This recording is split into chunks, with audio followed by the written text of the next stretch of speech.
Jamii ya Pokomo katika eneo la Delta, kaunti ya Tana River, imemtawaza Kawiti Peter kuwa kiongozi wao wa kimila kama njia ya kuimarisha umoja, kulainisha utatuzi wa migogoro kupitia mifumo ya jadi na kuhifadhi urathi wa tamaduni za jamii kwa vizazi vijavyo. Wazee wa jamii, wanasiasa na wakazi waliohudhuria sherehe hiyo walihimizwa kuendelea kukuza amani, umoja na ushirikiano. Kawiti anatarajiwa kuimarisha uongozi wa kimila na kukuza mshikamano mkubwa miongoni mwa jamii zinazoishi katika maeneo mbalimbali ya kaunti hiyo ya Tana River.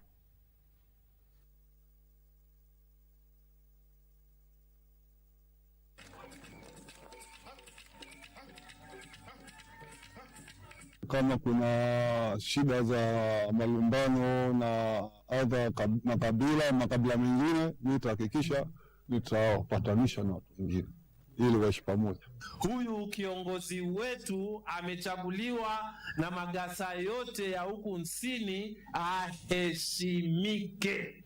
Ya furaha ni kuona viongozi wenu, elders wenu, wanaongea kwa sauti moja na wanaelekeza jamii nzima kwa barabara ambayo itakuja kutufaa sote.